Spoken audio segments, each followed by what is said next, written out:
Welcome to this edition of the $1 Million Mastermind Podcast. This is where we pick the brains of high achievers from all walks of life and get their hard-earned, real-world insights on winning. I'm your host, Larry Weidel. I'm here talking with Eric Davis, and we're talking about winning in business at a young age and overcoming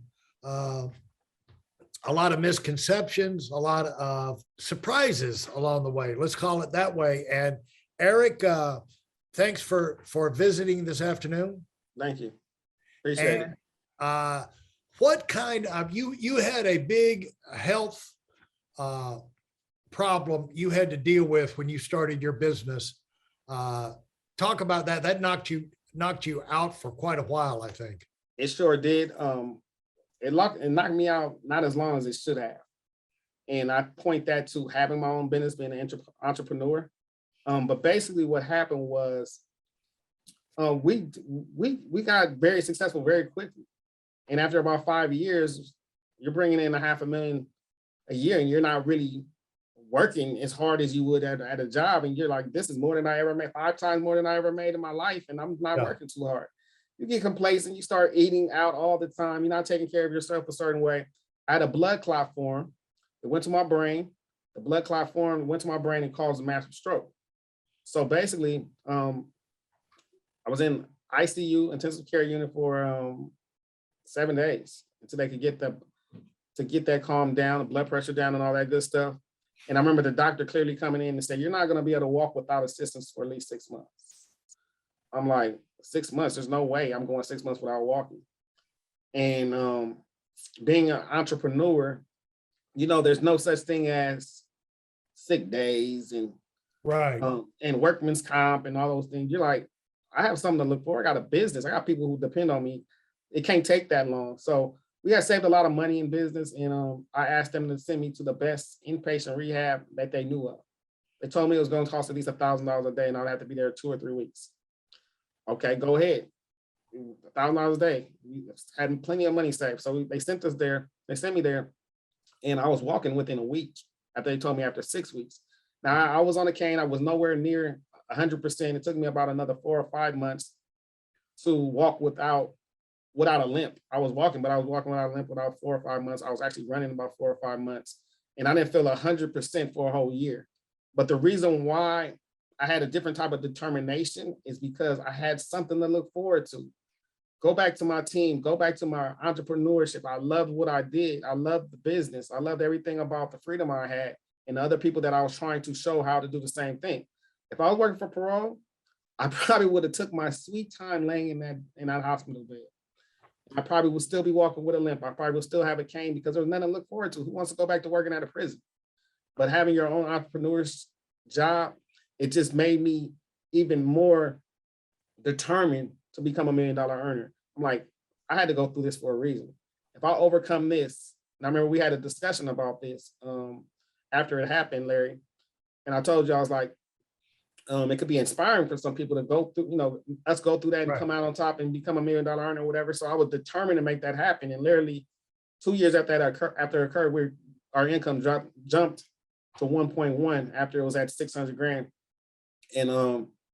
And only because I was an entrepreneur and I had this business, like even the love of my family and all that, I knew they were going to take care of me, my daughter or whatever, that wouldn't have forced me to work my butt off in order to get healthy, doing extra stuff. Like I had a high school buddy who did football drills and stuff for kids or whatever.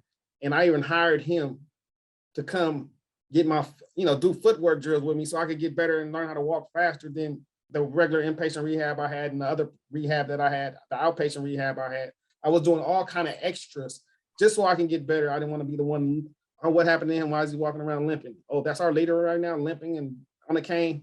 I did not want to be that person. And it forced me to get better quickly. And that all comes from, mental toughness that you have to have in order to be successful in business. And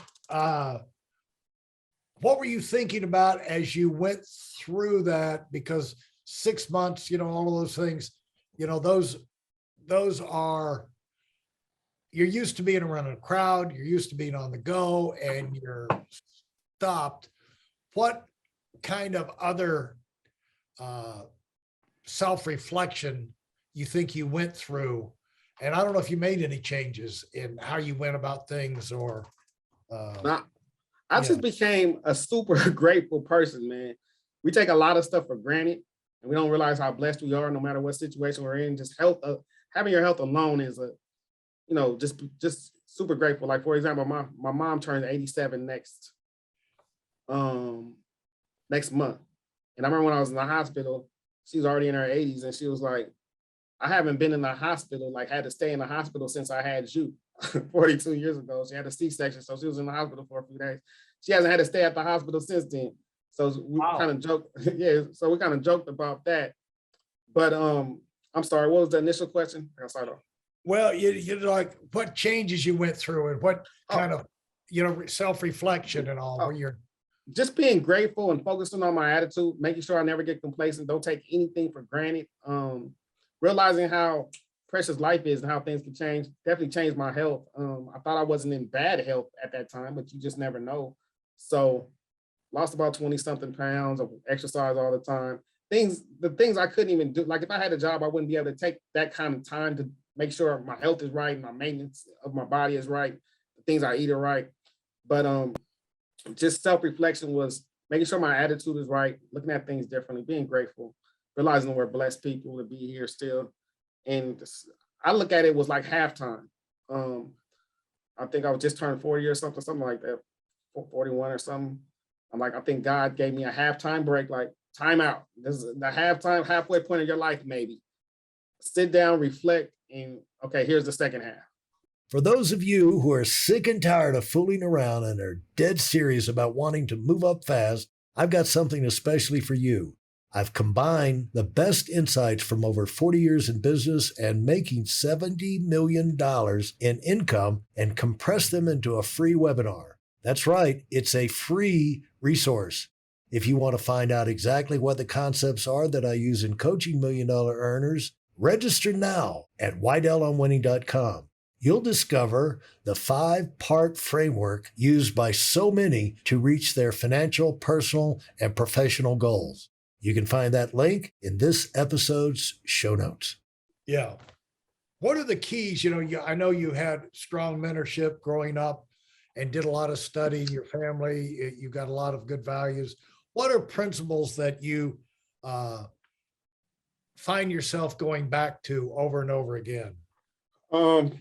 One thing that's a kind of a gift and a curse is being insatiable, like never being really completely satisfied with where I'm at. Like there's always more to do.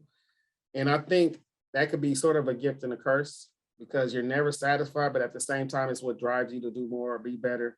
And it's the competitive nature of the business I'm in where somebody's always doing better than you at some particular thing. There's always another level to strive to achieve. So I try to make sure I don't lose that hunger. Yeah, but I'm not in. that's a good thing too, because that's like when you play golf, no matter what your score is, you're always trying to get it down. And people's like, can't you be satisfied? And the point is, no, Exactly. Satisfied, then I'm going to start getting worse. And so it's kind of like people who don't understand competition or being in charge and running things, they tend to have basically an employee mentality towards everything. It's like, let's get this done with the least effort. Exactly. Why should we sweat it? In other words, why should I come back quick from that rehab? Why should I push? But on the other hand, if it's with your kids and they come in and they get a B in a subject, you want them to get an A. You're pushing them to do better. And it's like, well, I got A's last year. Why do I have to get A's this year? It's like that excuse is not going to fly with your kids, but it's the same thing in life. You want to continue to move up and continue to improve so you can stay excited about it. It's hard to be excited about something. If you go into a dying office, I mean, it's just, you feel like dying. When Yeah. sales are down, and this, that, and the other, there's no enthusiasm. It's you're looking for a reason to get excited. And if you eat, even if you eat steak every single day, filet mignon, Kobe beef every day for lunch, you're going to get tired of it. And so you want to be fresh. You want something new, something exciting, something better. And again, something to look forward to. So as you do that in life, that's not a bad thing. The fact that you've got that, and probably that was probably bred into you, as you were growing up. And so what are some non-negotiables? Like things you just know you're not going to tolerate with your team right now. I know you got your business is coming out of COVID, like a lot of businesses right now, coming out of COVID. They're enjoying life now. They're getting around circulating. And a lot of times the business where people were in lockdown, it seemed like a lot more business got done for a lot of places. And so now it's a matter of let's get back to the business now while we're back living our lives. And what are some non-negotiables that you're just not going to have in your life? Because you talked about growing up, you saw with your brother, there were some non-negotiables there. I'm not saying bring those into the business, but what are some things you found out you just cannot have in your business, and you'll fight people over if they try and bring that into your business, your office? Is a complacency. Complacency sets in. You're just satisfied where you're at, because I'm not a satisfied type of person. So if somebody feels like that, like you say, you need that new excited person in your business to make you feel better. Their goals become your goals, and you try to help them achieve them. Another thing is excuse making. Well, I'm not doing those numbers anymore because the world is opened back up, or it's prom season, or it's graduation, or it's this, that, and other. Which means you just got to work a little harder, try a little harder, get better at your craft, so you can work through those things. Because during COVID, in my line of business, it was easy to get people to be involved in finances because they're concerned about finance. Any last words you have that you want to wrap this thing up with? This has been a great podcast, in my opinion. Just the questions you're asking, or it led me. My responses came from your great questioning, but it just all. Having a business is a mindset type of thing. A lot of times when you're coming from an employee mentality where people get complacent at their jobs, they're programmed to be complacent. Why not? You're getting the exact same check for that same amount, for that same hour or that same month you work, no matter how hard you work. It's already been negotiated on what you're getting paid. There's no incentive to do a little more. This is the salary, that's it, that's all, whether you work more or not. And changing that mentality and going to entrepreneurship where, wait a minute, there's no cap on how much I can do. If I do more, I get more. And you got to have the type of mindset that can handle different adversities going on in your life. Now, when I went through that adversity, some of my mentors would tell me, prior to going to that adversity, everything just came easy to you. Everything just came easy. Everything fell in your lap. You made this $500,000 in 5 years. That's just unusual. You never had no major adversity, and boom. Next thing you know, I'm learning how to walk and talk all over again. So now I'm able to use that mental toughness I went through, so no one can really give me an excuse. That's why it's non-negotiable when it comes to excuse making.